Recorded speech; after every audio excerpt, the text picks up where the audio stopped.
Metal Deck de Acesco, el entrepiso que se adapta a todo tipo de estructura en una presentación de Al Oído.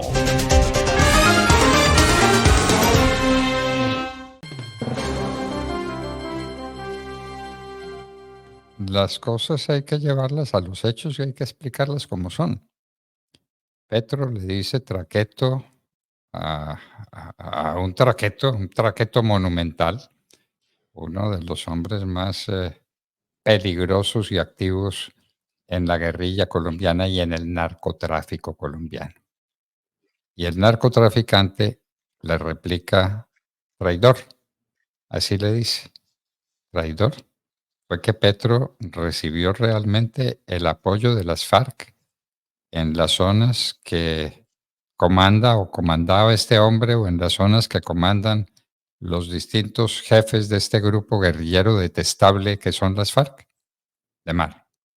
¿Qué nos dicen las cifras?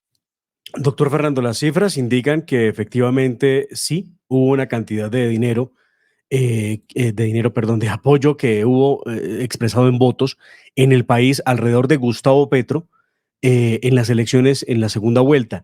Y esto, doctor Fernando, es cuántos votos obtuvo Gustavo Petro en lugares donde las FARC ha hecho presencia histórica y en momentos de la campaña había riesgo emitido por la Defensoría del Pueblo. Las FARC logró mover los votos, por ejemplo, en el departamento del Cauca, donde Gustavo Petro ganó con un 79% de los votos en segunda vuelta. En el departamento del Chocó, donde ganó con un 82%. En el departamento de Nariño, con un 81%. En el Putumayo ganó con un 80%. Y uno de los departamentos con presencia de FARC y presencia de narcotráfico alto, que fue el Valle del Cauca, ganó Petro con un 64%. Esto es, de hecho, doctor Fernando, debo también anotar, no solamente se trata de los departamentos donde hace presencia las FARC, sino donde hay narcotráfico probado y altas cifras de sembradíos de coca. Eso es el lugar. FARC y cocaína son la misma cosa. Esa es la identificación plena. Son productores de coca o compradores de coca, traficantes de coca, los miembros de las FARC, los de Iván Mordisco. De eso no cabe ninguna duda. De manera que Iván Mordisco tiene razón cuando dice que Petro los traicionó, porque le entregaron todo. Le entregaron todo. ¿Cuáles son los departamentos que en porcentaje tienen mayor presencia en las urnas de Gustavo Petro? Los departamentos cocaleros, los departamentos de las FARC. Eso es verdad. De manera que no se cobran hechuras. El uno le dice al otro traqueto, tiene toda la razón, y el otro le replica traidor, y también tiene toda la razón. Qué horror ese debate, ¿no? Qué horror. El debate en el que esperábamos que alguien se pronunciara. Ayer, en horas de la mediodía, la senadora María Fernanda Cabal le radicó una carta a la nueva fiscal, a la señora Luz Adriana Camargo, que hoy se posesiona como fiscal general de la Nación, en la que le solicita, a partir de las declaraciones entregadas por X, por Twitter, por la guerrilla de las FARC, exactamente por alias Iván Mordisco o Iván Lozada, que inicie las investigaciones a las que haya lugar para determinar cuál fue el apoyo que le entregó las FARC a Gustavo Petro. Y esto es una verdadera prueba de fuego para la nueva fiscal Luis Adriana Camargo, doctor Fernando, porque va a demostrar su nivel de independencia frente a quien la nominó, que es el presidente Gustavo Petro.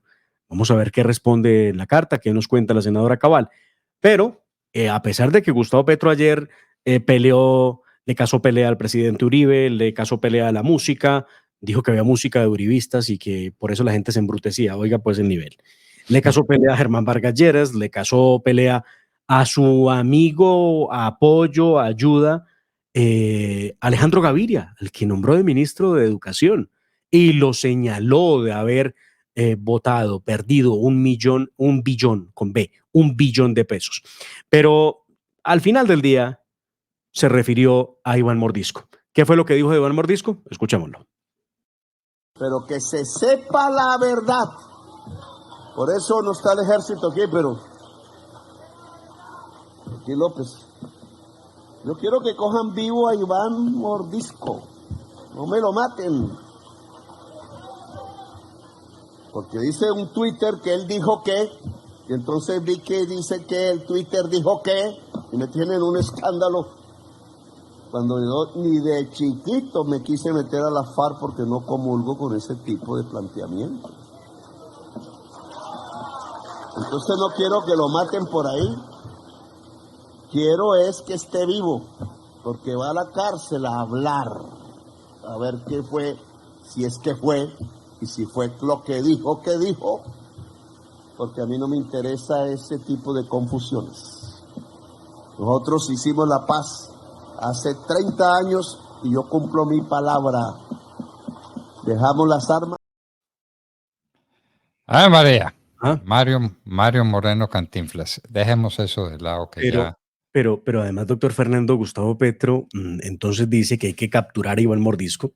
Está dando la orden. Ayer hubo reunión de las mesas de negociación. Es que a Petro no se le puede olvidar qué es lo que él mismo está haciendo, ¿no? Y al país mucho menos. Ahora que Petro está en modo candidato, dice pestes de su propio gobierno. Además, ayer hubo reunión a las 9 de la mañana de las mesas de diálogo, tanto de las FARC como de la parte del gobierno Petro. No hubo ningún acuerdo de nada porque la situación es muy compleja después de lo que dijo Gustavo Petro y de lo que le respondió Iván Mordisco cuando le recuerda que él lo apoyó para llegar al poder. Lo cierto es que lo último que se dijo alrededor de la mesa de negociaciones entre FARC y gobierno Petro era que las llaves de seguir o no seguir con el acuerdo o con la conversación por lo menos quedaban en manos de Iván Mordisco y en manos de Gustavo Petro. Bueno, ya están agarrados. Qué horror, pobre país el nuestro. Mar, le cuento al oído que hoy hay asamblea de Ecopetrol Sí, señor. y que solamente la asamblea de Ecopetrol puede nombrar junta directiva, de acuerdo a la ley, de acuerdo a los estatutos. Y Petro no está conforme con la junta directiva que tiene Ecopetrol y la quiere cambiar. Y presentó unos candidatos que todos fueron rechazados porque ninguno llenaba los requisitos mínimos esenciales para ser director de una compañía de ese tamaño. ¿Quiénes van a ser los miembros de la junta directiva de Ecopetrol? Y esto es dentro de un ratico. Esto es, doctor Fernando, programado para hoy viernes 22 de marzo a las 2 de la tarde en Corferias, en Bogotá, donde, por supuesto, el punto central de la asamblea es elegir a los nuevos miembros de la junta directiva para lo que resta del periodo 2021-2025, que es el periodo actual.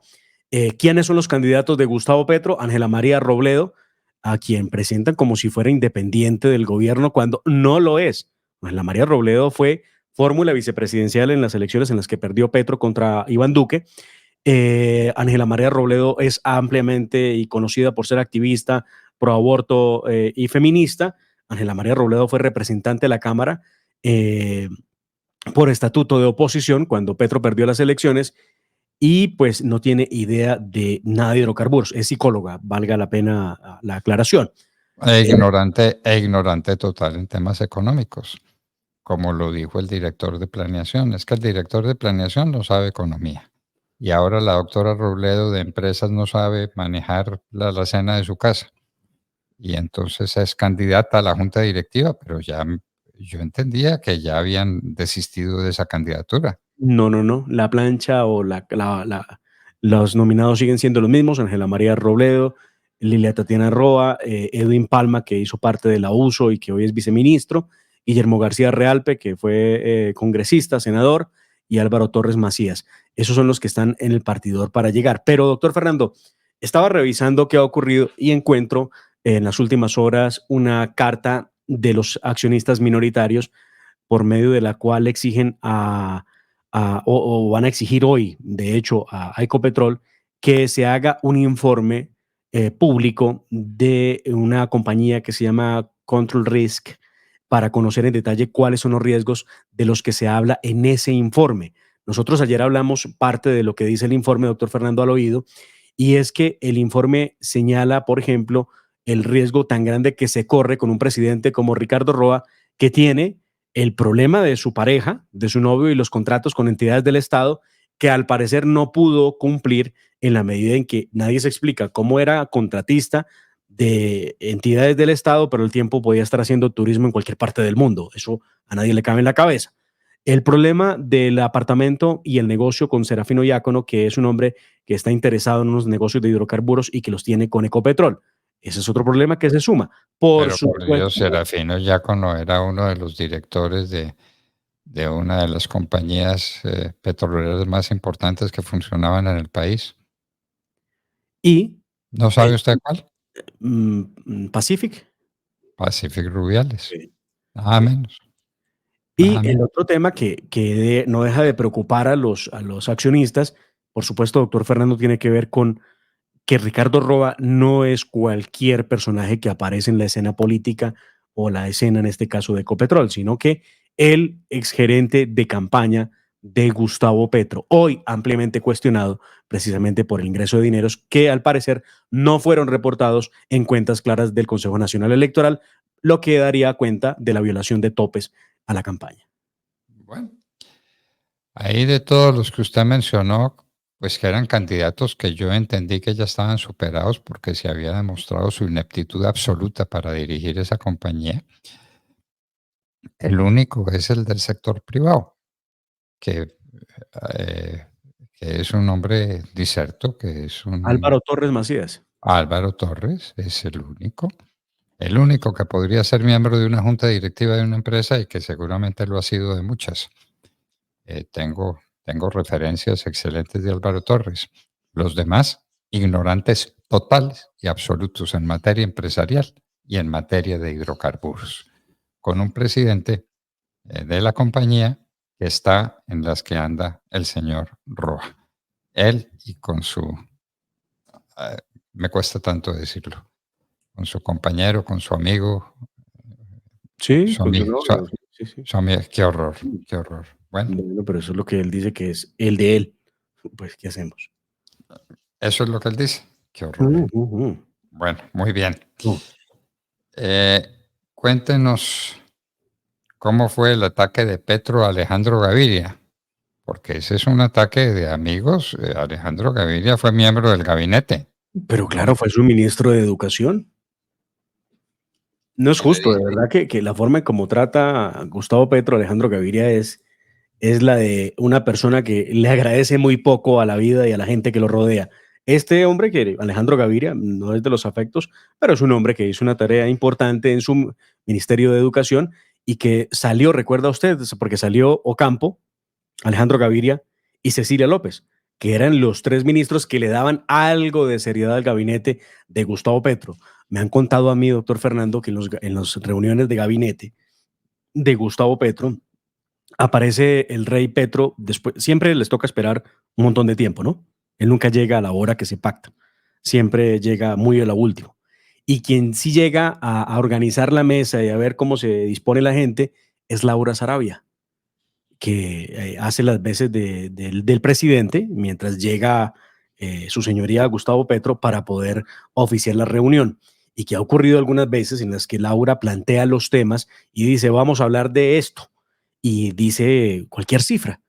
Y los ministros se ven a la cara y dicen, venga, perdón, pero esa no es la cifra, ese no es el tema, no es de esa manera que hay que conducir, perdóneme, pero esto tiene que ser así.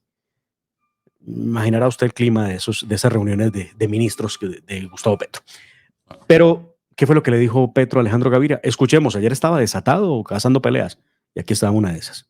Ponen a Alejandro Gaviria, que lo encargué del Ministerio de Educación con el mayor presupuesto de nuestro gobierno, a hacer las universidades.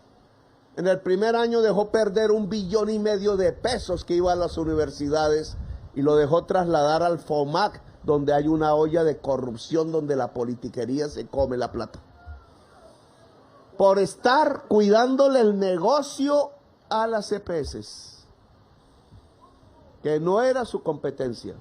Por eso se fue de mi gobierno. Pero no lo dicen. Con amigos así, ¿para qué enemigos, no? Pero en beneficio de Alejandro Gaviria y como tiene que ser, doctor Fernando, ¿qué fue lo que le respondió a Gustavo Petro? Escribió lo siguiente a través de su cuenta de X. No quiero entrar en controversias inútiles con el presidente Petro, ahora en búsqueda de enemigos para su campaña, lo dice entre paréntesis. Dice que salí del gobierno porque dejé de perder 1 billón de pesos. Creo que el presidente no entiende o no ha estudiado los presupuestos. Está completamente confundido. Fui ministro en agosto de 2022 a febrero del 2023. La ejecución del presupuesto de educación de 2022 fue de más del 99%. Los mayores recursos destinados al FOMAC, Fondo de Prestaciones del Magisterio, se dieron en la adición presupuestal en julio de 2023. Yo había salido del ministerio 6 meses antes. Pareciera en todo caso tener la intención de desviar recursos de las pensiones y la salud de los maestros a la infraestructura. Un prevaricato. Los primeros tienen destinación específica. En fin, acusaciones temerarias, inventadas al calor de la demagogia, una locura, dice Alejandro Gaviria. Bueno, Virgen Santa. Entre amigos, ¿cómo le parece? Eso es entre amigos. Petro de amigo de Alejandro Gaviria. Petro fue el amigo íntimo de Mordisco, el hombre en el que se apoyó para ganar las elecciones. Y mire ustedes en las que andan ahora. Bueno, ¿cómo fue el aporte de la USO a la campaña de Petro? La USO, la Unión Sindical Obrera, porque ya hemos hablado de los aportes de FECODE, pero esto es aparte, esto es distinto de lo de FECODE, la USO. Esto es diferente de lo de FECODE, pero doctor Fernando, nos habían contado una parte de lo que había entregado en dinero la Unión Sindical Obrera a la campaña de Gustavo Petro. Nos habían hablado de 600 millones de pesos. Pues muy bien, ayer el diario El Tiempo reveló a través de su unidad investigativa y un documento de la tesorería que exhiben que realmente lo que aportó el sindicato de Ecopetrol, de la Unión Sindical Obrera, fueron 1.033 millones de pesos. Bueno, muy bien. ¿Y cuánto fue lo de FECODE? ¿Lo recuerda usted? 500 millones de pesos. 1.500 millones de pesos entre los dos, de dinero que no estaba denunciado, de dinero que entonces hace incurrir la campaña y a quien la dirigía el presidente Petro en las disposiciones, en la parte dispositiva del artículo 109 de la Constitución. Solamente eso. No hablemos de los 15.000 millones de pesos de Benedetti y de Nicolás Petro, ni de la plata del Casanare, ni la del avión famoso de Ibagué. Eso sume y sume y sume. Uno se pregunta, ¿y las instituciones para qué? ¿La Comisión de Acusaciones para qué? ¿La Constitución Política de Colombia para qué? Uno se pregunta. Constitución que quiere mucho, que quiere muy poco Gustavo Petro porque anda cambiando la Constitución, quiere tener constituyente propia, como la tuvo Chávez y como la tienen Chávez y Maduro desde hace 25 años. Entiendan eso, 25 años. Y el desafío que le plantea a Germán Vargas, porque también le causó incomodidad que Germán Vargas Lleras saliera a apoyarlo. Creo que no fue la flecha que no vio venir. Y por eso ayer tuvo que referirse en varias ocasiones, estuvo en Córdoba, estuvo en Tolú, después incómodo con la propuesta de Vargas Lleras, y por eso le contesta de esta manera. Y aquí yo sí digo, bueno, el cuento de que no me voy a reelegir no me parece tan cierto de parte de Gustavo Petro.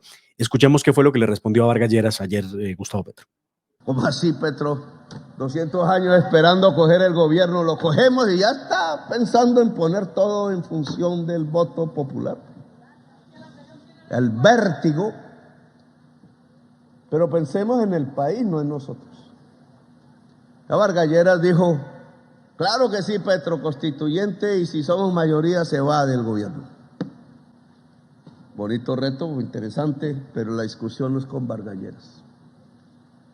Le responde fácil. Sí, si yo gano, ¿qué? Y si gana el pueblo, ¿qué? Y si gana el pueblo, ¿qué? Yo cambio la frase, bueno, nos vamos, porque si el pueblo quiere que nos vayamos, nos vamos. Pero si gana el pueblo, hay justicia social ya. Reforma agraria ya. Cambio de las tarifas de energía eléctrica ya. Priorización de la inversión pública en el agua potable ya. La gente Vamos está a hablar un confundida, poquito de eso. entiende cómo el presidente- Siquiera me dan paso, siquiera me dan paso. Ese es el discurso de Maduro, ese es el discurso de Chávez, exactamente ese discurso. Si gana el pueblo, ¿qué? Pero la Porque gente está confundida porque para manejar las tarifas de energía eléctrica en la costa atlántica necesito una reforma constitucional. Hágame el favor, las cosas para las que necesita una reforma constitucional. No, Petro lo que quiere es quedarse en el poder, sobre eso no tenga ninguna duda. Y se inventó este cuento de la reforma constitucional, que la va a hacer obviamente a la brava, porque votos no tiene, pueblo no tiene nada. No tiene sino la fuerza y la va a utilizar en lo que sea necesario para quedarse en el poder. Es así. Óiganlo, que se lo estamos diciendo cuando todavía es tiempo. pues es que lo pregunta, ¿no? ¿Y si gana el pueblo qué? ¿Y si Así gano que, yo qué? pues ahí me quedo. Pues claro, claro, Ahí me quedo pero aparte, porque el pueblo lo ha decidido. De manera que si hay reforma constitucional, que si hay constituyente, es con Petro a la cabeza. ¡Qué horror! ¡Qué horror! De Mar, le cuento que el Congreso, que difícilmente sesiona cuando tiene que sesionar, que va a sesionar el martes santo. Esto sí no tiene antecedentes, que yo recuerde por lo menos. un poco inaudito. Sí, sí, sí. Bueno, Pues vea usted, un grupo de congresistas, sobre todo de gobierno, enviaron una carta en la que le exigen a Iván Name sesionar en la Semana Santa para poder darle avance a la reforma pensional, sí, con la que pretenden hacerse los más de 400, ya no recuerdo la cifra, ¿cuál era? 400.000 millones de dólares, ya la buscaré para tenerla precisa, que es el ahorro de todos los ciudadanos en los fondos privados. Pues Iván Name, 400 billones de pesos. Es lo que 400 tiene. billones de pesos, sí, señor. Sí, señor. Y no sé si tenemos ahí la voz de Iván Name, que es el que ha dicho, bueno, les acepto. Vamos entonces a sesionar para que podamos avanzar en las reformas, en la votación, en la discusión.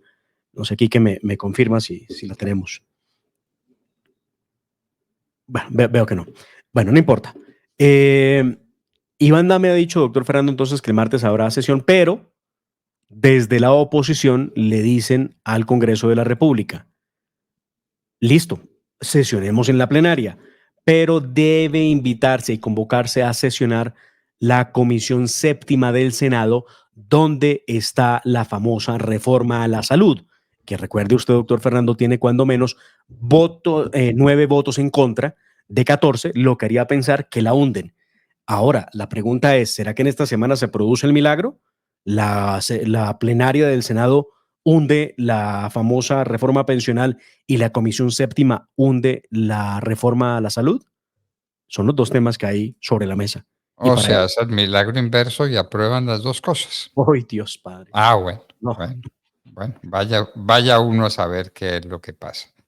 En todo caso, queridos amigos, entramos a la Semana Santa. El lunes es festivo porque es la fiesta de San José. La fiesta de San José es el 19 de marzo. Es una fiesta religiosa, fue el 19 de marzo, pero pasa al lunes por obra de la ley Emiliani. Entonces tenemos lunes festivo, jueves es jueves santo festivo, viernes es viernes santo festivo. Festivo, bueno, día de descanso obligatorio. De manera que la semana entrante solamente estaremos con ustedes el martes y el miércoles. Pero espérenos, porque nosotros no nos vamos. Cumpliremos con nuestro deber, con nuestra audiencia, con nuestros dueños, con el país. Y estaremos sesionando en la hora de la verdad a partir de las 6 en punto de la mañana, el próximo martes, Dios mediante. La familia Ramírez duerme tranquila porque su techo está bien hecho. Bien hecho como las cubiertas Acesco. Por su doble capa protectora, son ultra resistentes a la corrosión y al paso del tiempo. Para que tu techo quede bien hecho, exige calidad Acesco. www.lahoradelaverdad.com.co. Escúchenos desde cualquier parte del mundo a través de nuestra página de internet. Opinión, deportes, cultura y entrevistas. Visítenos y participe. www.lahoradelaverdad.com.co. Pase la voz.